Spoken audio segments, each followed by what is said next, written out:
Hello, everyone. My name is Omer Jaffer. Good morning here from Toronto, and good evening and good afternoon in the other parts of the world and in Asia.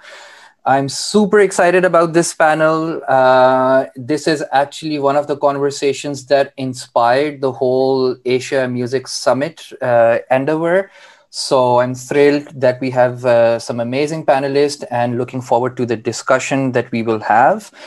Right before we get into the introductions, there are two videos of representing the work of the panelists here. So we'll first go watch them.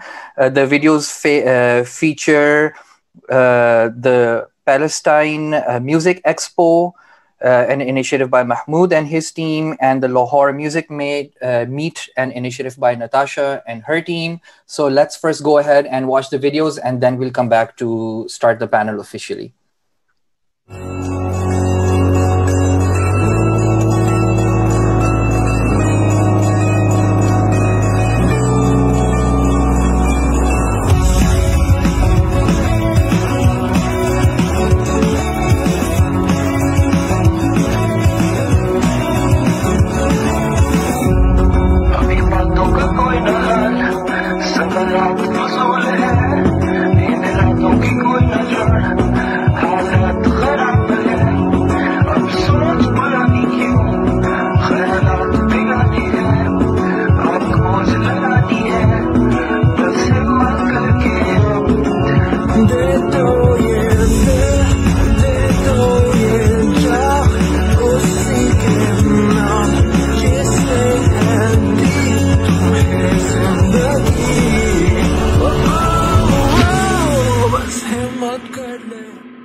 All right. I hope you enjoyed those videos. There is a lot of inspirational work that's happening in parts of the world we are less familiar with. So let me take this opportunity to thank the panelists once again and to thank Asia Music Summit for bringing all of us together.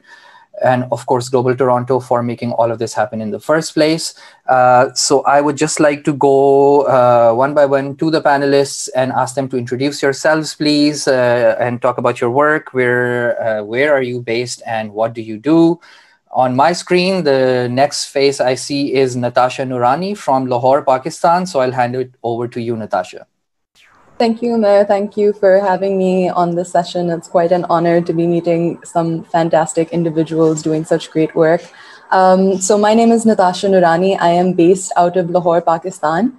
And I, along with Zara Paracha and Munize Sinai, conduct the Lahore Music Meet, which is a music symposium that takes place annually. And we started this in 2015. So it's basically the premier festival we'd like to think for finding the latest artists and kind of crossing over genres.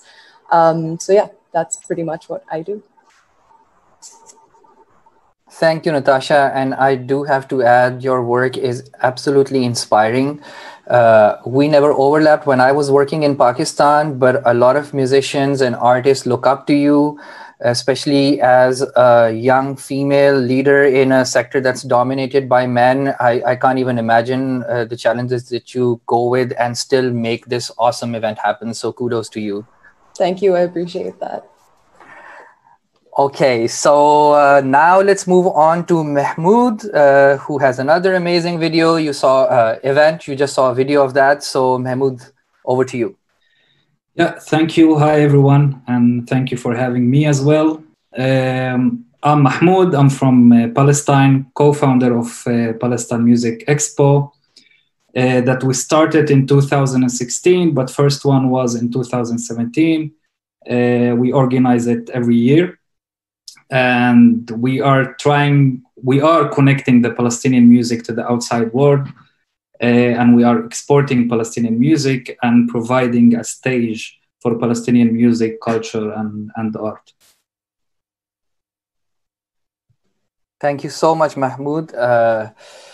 Again, before the panel started, we were talking about your work and how some Palestinian artists also came to Toronto to perform. It's just the fact that there is a Palestinian Music Expo and, even that representation on the global scene is so inspirational, but the musicians themselves just completely blew the audiences away. So thank you for all the work that you put in. Moving on to yet another amazing event in Lebanon, we have Amani. Over to you, Amani. Thank you, Omer, for putting this together, and thank you for the Global Toronto. Okay, so I'm Amani Sman. I'm based in Lebanon, in Beirut. I co-founded and I direct a music festival called Beirut and Beyond. It was established back in 2013. So in February 2020 was our 7th edition. Beirut and Beyond is a showcase festival. So what we do is we program emerging and new musicians from all the Arab world and different genres, and we invite international professionals to come to the discovery of those musicians. And we try to be the platform that links everyone together. So we're trying to promote the music that is coming, the upcoming music from the Arab world throughout to the international music scene. Thank you, Amani. I love Beirut and Beyond. I've watched so many videos from the festival to actually find artists from the region. So again, thank you for the work you've been doing. And last but not the least, all the way from South Korea, we have Sungchun Lee, who also has another amazing events. I'll let Sungchun talk about it. Over to you. Hello, everyone. I'm Sungchun Lee from South Korea. I'm executive director of Seoul Music Week. I'm very happy to connect with everybody, especially professionals from Asian music market. And Seoul Music Week is also music market. It is basically international showcase festival. It consists of showcase, conference, presentation, networking program, and business meetings. We usually invite 30 international professionals for 3 days, 40 showcase held. Half is international, half is domestic. Every year, Seoul Music Week is held in May, but this year it's postponed to September by COVID-19. And we're broadcasting the performance live online, just like other music market. And online showcase will be open to audience for free. So please come to our online music market in September and discover new music and artists from Korea and all over the world. Thank you, Sungchun Lee. We will be there online and hopefully in person one day as well. So let's move on to the panel itself. As I was saying, this panel and this conversation is a huge factor why we decided that there should be something called the Asia Music Summit. We all do so much work, of course, mostly within our region and abroad, but in a way siloed from the rest of Asia. So I really want to sort of move the conversation towards that and ask all of you on what you think are the responsibilities and the role music market plays, and how does your event work in the ecosystem of or ecology of the region that you are serving. So maybe I can just point to the next face on my screen, which is again, Natasha, you. So we can go in the same order, perhaps. Sounds good. So I guess the music market in Pakistan is an interesting discussion because it's not very similar to any other music market, and market is also a strong word on most days. But that's not to say that music itself is not thriving within that music creation is not happening. That definitely is a huge part of it, which is what Lahore Music Meet, or LMM for short, is kind of doing, because there are a few mainstream, and by mainstream I mean commercial players within the industry that are mostly multinationals that are creating content and musical content to put out to the world and disseminate that to a large mass audience.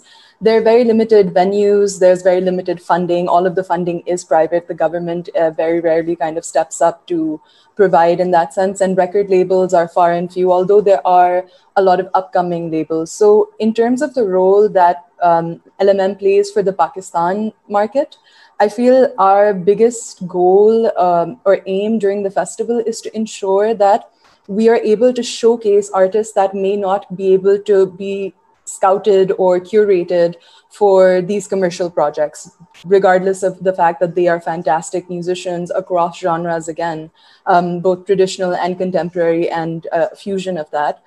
The idea is that we want to be able to curate and provide accessibility to these artists to an audience that does not know that this is their new favorite band. The culture of music festivals, although there are quite a few that have been coming up, including Lahuti Melo, which takes place in Hyderabad, and Salt Arts has started one in Karachi as well. They're just a little too scattered. So with LMM this year, we managed to get 20,000 individuals, and it's a free event where we offer showcases of the artists through performances.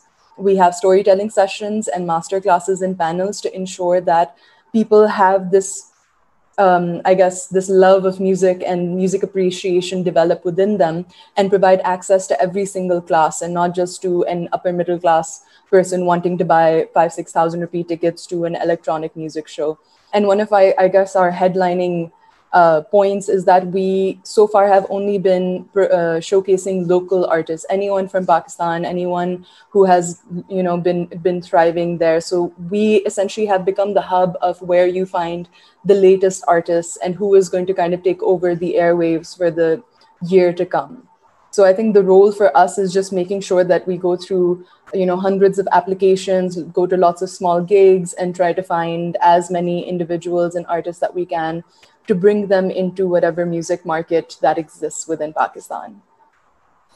Natasha, and how many artists usually showcase at an event?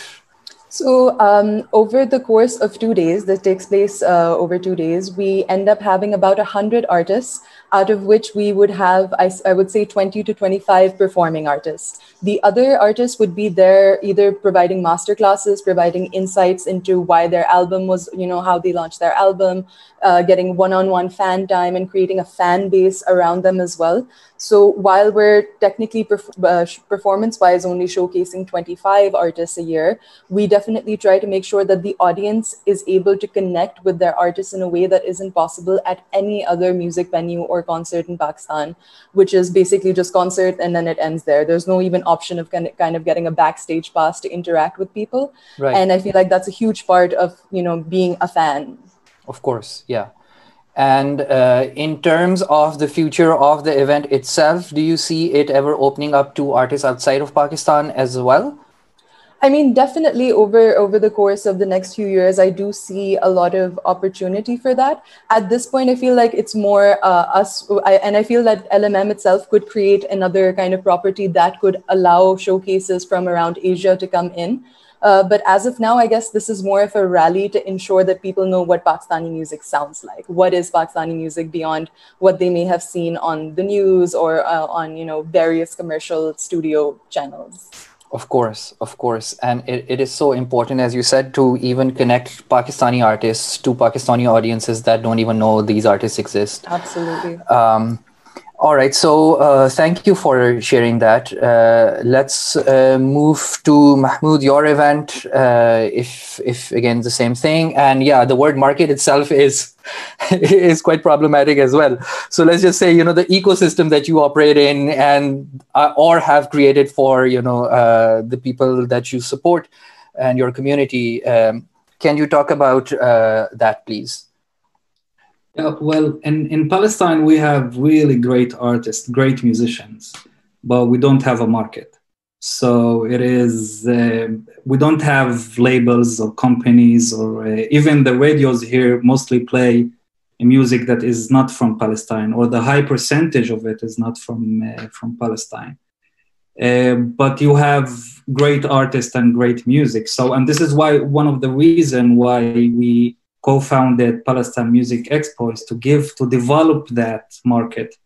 But of course, it's gonna take time. It's gonna take years. But we are trying to do that by showcasing Palestinian music to delegates from all around the world. At the same time, we are organizing roundtables to see how we can develop copyright, to see how we can support the creation of labels, of companies, of music companies. So that's the work that we do here in Palestine. And it's one. I'm an artist myself. I'm a member of DAM, one of the first Palestinian hip hop group. So DAM was signed with a British label in 2006, and now DAM is signed also to a British label. But the thing is that we don't have labels here. So every artist here, a musician from Palestine, if he want to be successful, he need to be signed to a label from outside of Palestine. So we are trying to develop that. We have many challenges.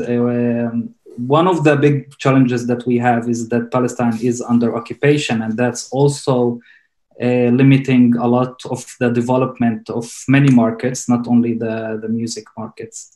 And with Palestine Music Expo and with creating that kind of network to Palestine and connecting Palestine to the world, we are trying to do what we can to develop that in a way where artists have places to go to and have ways and tools to develop themselves and to develop the music that they are creating. Mahmoud, the event itself, what are the dates? How many artists or delegates do you usually see in the event? Well, usually it's in April. We organize the event in April, and it's 3 days events. During the day, we have workshop panels, tours for the delegates to Palestine. So we take them around. It's happening in Ramallah, but we take them around Ramallah. And during the night, we have showcases. It's 3 days. It's happening in April. We decided this year that we're going to do it in September, but then Corona decided to come and visit us all, so and ruining every plan that we had. So this year we're gonna do it virtually, online, also at September. Delegates, it's first year we had 20 delegates. Last year we had 70 delegates, and they are coming from all around the world, but high percentage is coming from Europe, US, and Canada. Wow, that's amazing. And how many artists would showcase at the event? At the last year, it was 25 artists that through the 3 days, it's almost 6-7 artists for every day. Wow, brilliant. Thank you, Mahmoud. Over to you, Amani. Of course, your event has been around for a while, but if you can just talk about, the ecosystem that you operate in. Thank you. Actually, yes, it has been. When we started Beirut and Beyond, it was a bit different than how the market is now, if you can say so. We started in 2013, and it was really a time where we had a lot of music productions all over the Arab world, in Syria, Tunisia, everywhere, and we had the situation did not allow to have anything like a platform to expose those kind of independent musicians. Of course, there was this more established or more commercial market happening, but the independent music productions that were happening in the Arab world, there was no way to promote it to the international music scene. So this is how the idea of the festival started developing. And we had a very close connection with the Oslo World Music Festival. And this is how we started. And this connection with the Oslo World gave us a lot of possibilities and opened up more opportunities to connect to the international music scene. So what happens during Beirut and Beyond, which normally happens in December for 4 days, we program almost 10 to 12 regional musicians, Arab musicians. We invite an average of 20 to 25 international professionals, and we're trying not to exceed this number because we still want the festival to have this a bit of coziness and practicality in what we are presenting. So during the 4 days, we have a daily professional program of workshops, talks, meet the artist session, which is a speed meeting session done a bit differently. And in the evening, we have showcases that happen in different venues in Beirut. So we also try to let the professionals attending the festival discover all the venues where live music happens. It's of course also open to the local scene. So we have audience participating and coming to see the showcases. So it's not only specified for professionals. This year, it was an exceptional edition. In December 2019, we had to postpone because of the revolution in Lebanon, just before COVID took over the world. So we postponed, and we managed to do the last event that happened in Lebanon before the lockdown in the end of February. And it was a homegrown edition.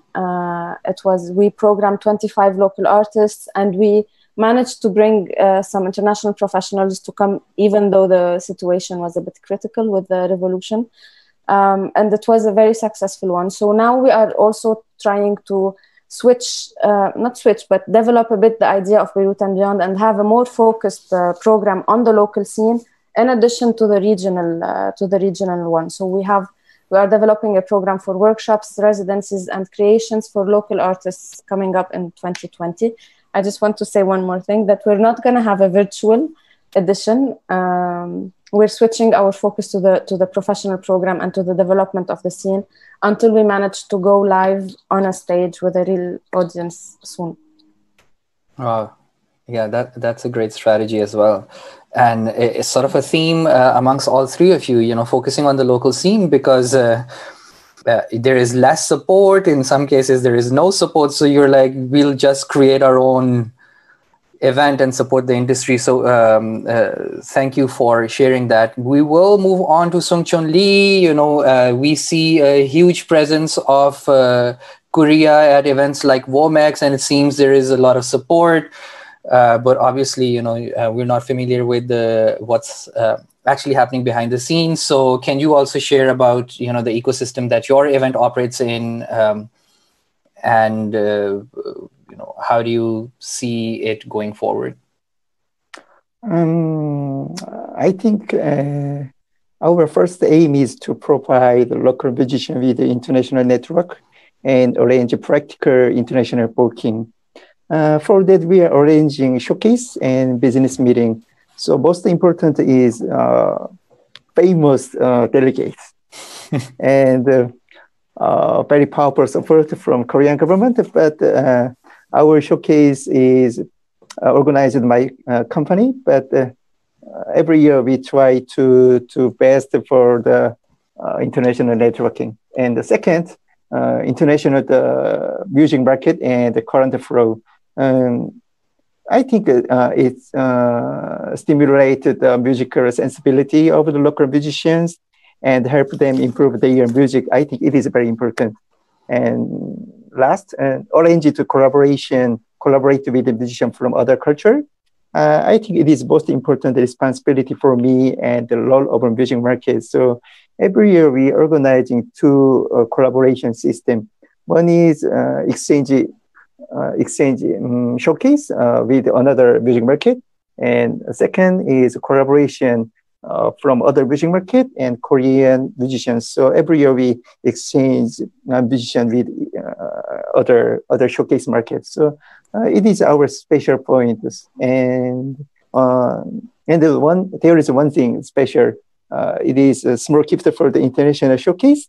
We are organizing 4 festivals during our showcase. So if one musician is played in our showcase, they will play 2 times more in Korea in same time. So it is a small present for the international showcase artists. Wow. And what are the timelines of the events? When do they take place?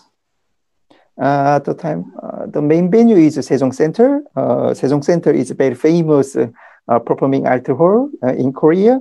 So it is in Seoul, but another festival is around the Seoul. But Korea is very small, so very far away, it is just a 4 hours driving. So it is very easy. So Friday is a showcase, Saturday is another city festival, Sunday is another city festival. So one artist visited Korea, so one day is a showcase, another day is another festival. So they will get a very powerful opportunity play in Korea.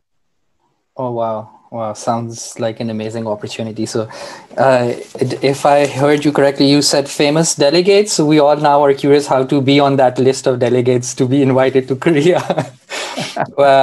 In the chat, I believe the Global Toronto team will be sharing links to all of your events. So anyone who wants to know more, obviously can go to the websites and get in touch with the delegates directly. The next question we sort of had on the list was talk about challenges, but let's just scrap that because that can be a whole conference on its own. And by looking at the bravery of all of you here, like you don't care about those challenges. You're still doing the amazing work that you're doing. So let's jump straight into the collaboration part and how can we connect within Asia? How can, like if you can share strategies, ideas, thoughts on how we can talk to each other at least, and then beyond Asia as well. And in no particular order, if anyone wants to go first, please. That's the awkward thing in Zoom, Okay, Mahmoud takes the lead. Okay. So I think this Asia Music Summit is a start. I mean, connecting and creating that kind of network and to know each other. And I know a lot of delegates in Europe, in the US, but I know very few in Asia. And I think creating that network of who's doing what in Asia is very helpful. Also, I would like to invite delegates from Asia to Palestine Music Expo. Some of them can't come because, again, we are facing challenges in Palestine that are not faced in other regions. Especially Amani can't come to Palestine, unfortunately. I was gonna say this, that some Arabs can't even come. I would like to invite her, but that's a big challenge that we cannot invite Arabs to come to Palestine Music Expo because of the challenges of the occupation. But I think it's very valuable to start creating that kind of network that it is very well established in Europe and the USA, but still not very well established in Asia. And we have great music, great artists, and I think we can do it, and it can be a very strong network that I would like to see, that I would like to know, that I would like to connect with, to network with. Exactly, Mahmoud. Asia, within Asia is such a huge market, and most of us are neighbors. Yet, despite the challenges of travel restrictions, etc., there is still huge potential. So, anyone else or any further thoughts on how we can still find ways? Obviously, Asian Music Summit has done a tremendous job in at least even, with the 5 of us being in one room and finding out our work, etc. How do we take this forward? So how do we, imagine next steps beyond just this initial connection? Any thoughts on that? Amani, please. Yeah, I wanted to say also that thank you for Music Connect Asia, because I know that it has been quite some time. They have been trying to put all of this together, and finally there is a way to launch it and get all together. I think that now one positive thing of the lockdown and the COVID-19 impact on everyone is that we somehow could focus on things that we can develop and discuss. And because I think that every time we meet, either in WOMEX or any of our events, we never have the time to sit and talk and say things out loud and see how we can develop things and take it further. So it's always we're running. And this is why I was saying a few minutes before that we try to keep the number of professionals limited so we can have the time to really talk about what we what we have listened to, how we can program, what we can do. So I think what's needed to be done, and because also I've been once to South Korea in 2014 for PAMS. It was a very good experience. I discovered a lot of great music, and we tried to program one of the bands in Beirut and Lyon, because in Beirut and Lyon we also have the possibility of programming one international act as a part of introducing the Lebanese audience to international acts that have never been to Beirut and Lyon, to Lebanon actually.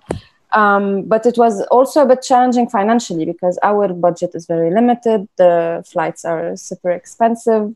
So this was one of the things that I know that there is some kind of support from the Korean side of things, but still it wasn't easy to be put together.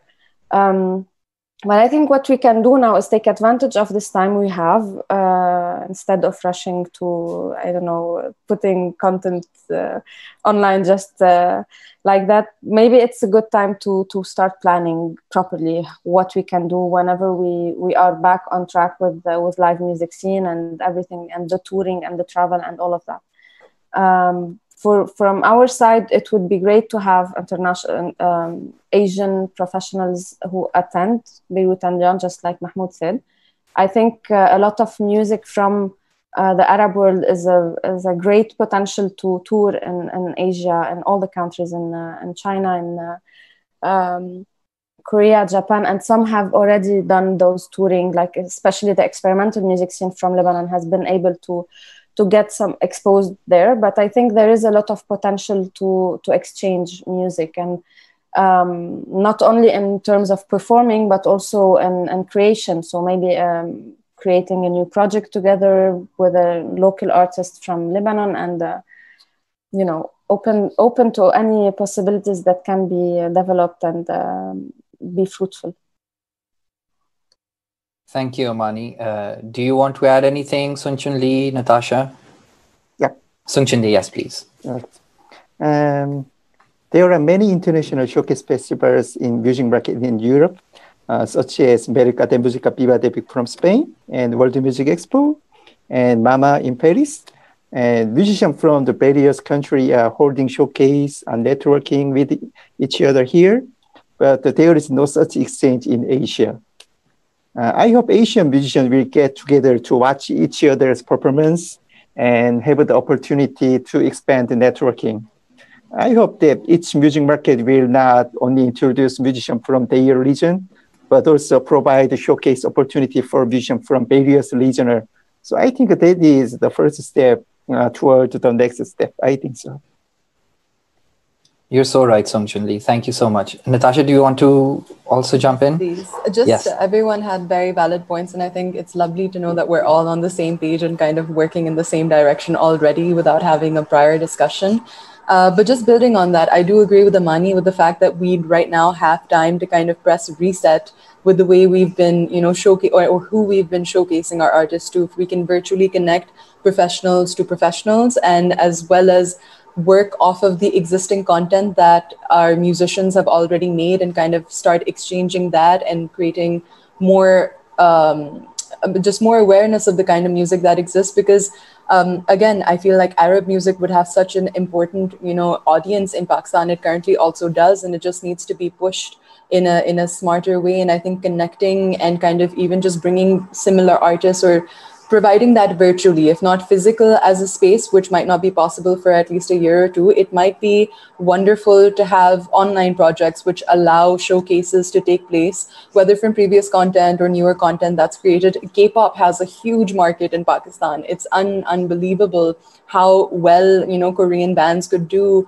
in Pakistan at this point. So definitely it does help instead to focus on Asian music tastes in that exchange, instead of going to similar events in Europe where you kind of have to either water down your sound and where you come from, or it's fetishized. So I think with the Asian Music Summit and with connecting with each other, it might just be much easier to to definitely showcase, but more importantly to find, I hope the Asian Music Summit and anybody can find a venue that's similar to like a WOMEX that's taking place, whether it's Nepal or anywhere else in the world, that would allow us all to gather in one neutral place where all of our visas allow access, and there's, no issues within that, to just, be able to connect with each other physically as well one day.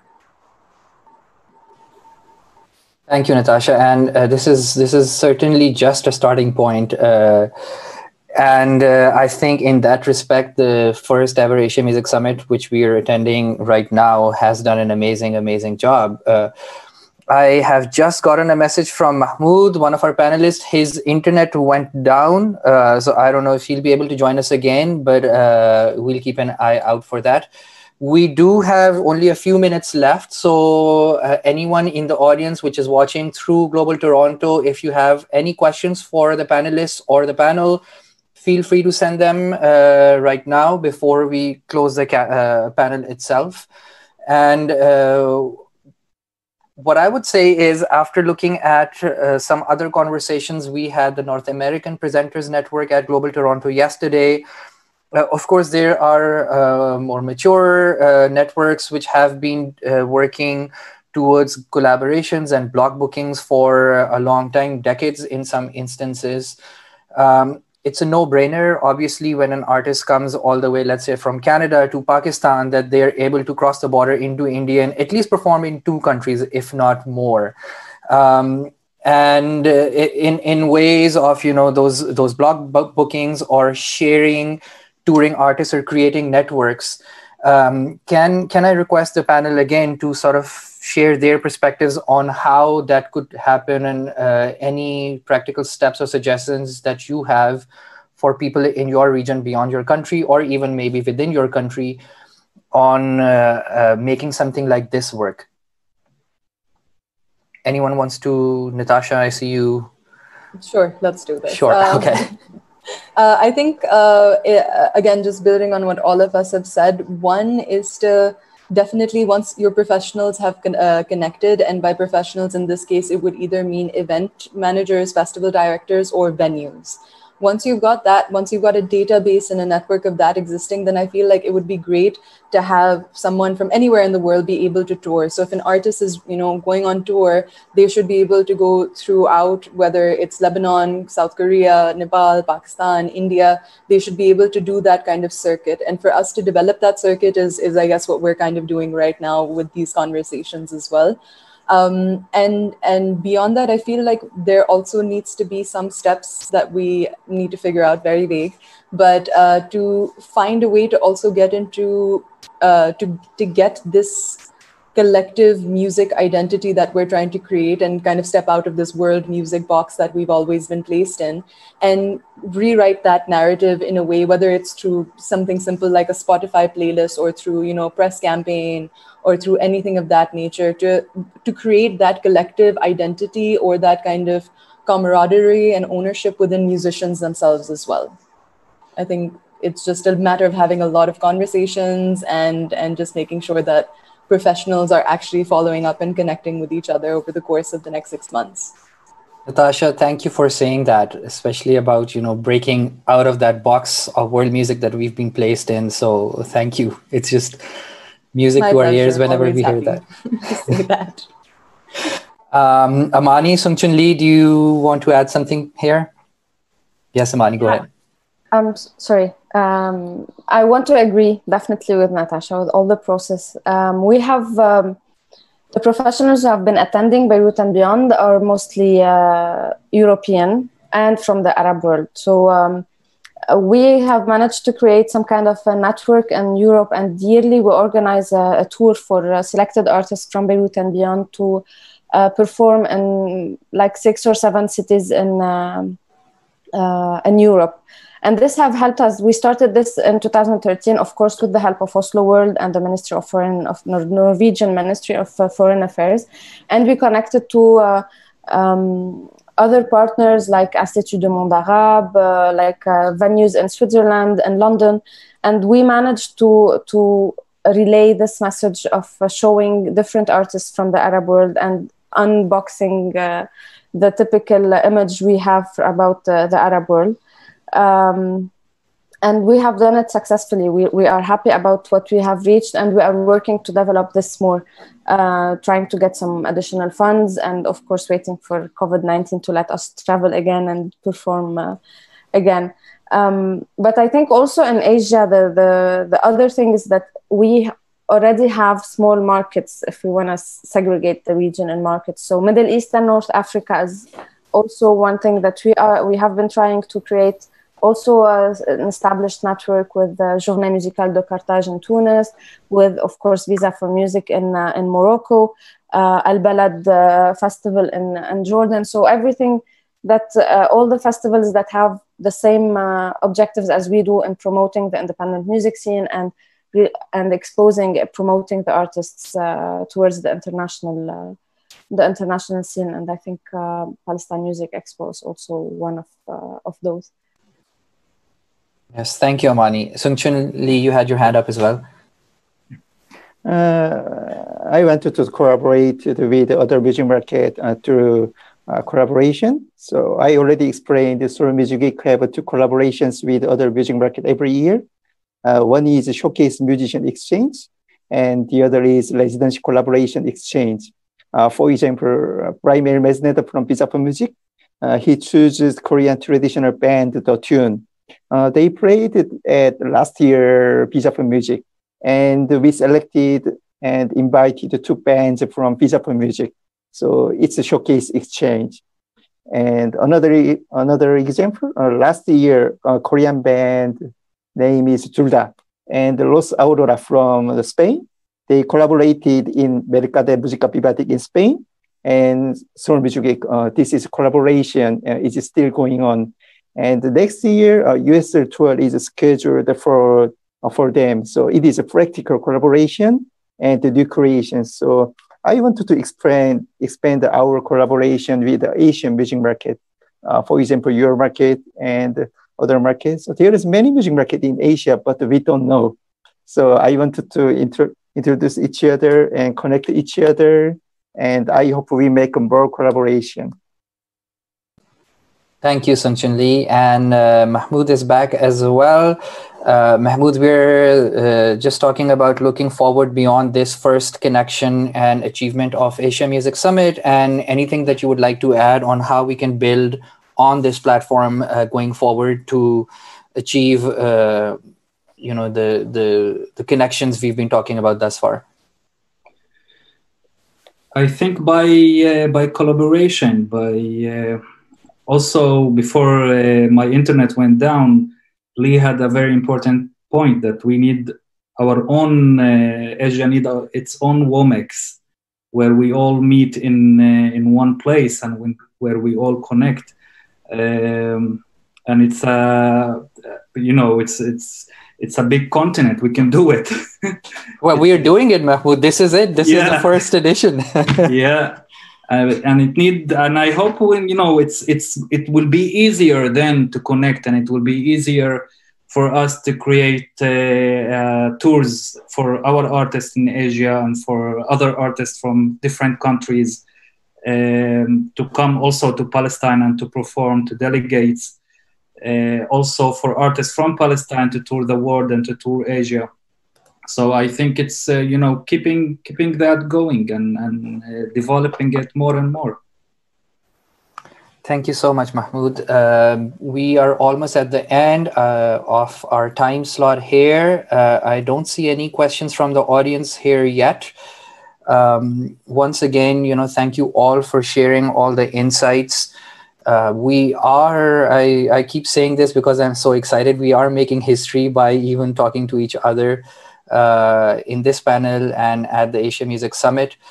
There will be information shared from Global Toronto, which has all of the names of the participants, their contact in it as well. There's already a participant page that all registered delegates can access. So please feel free to go into that and connect to anyone who you've met. And the conversation is just getting started.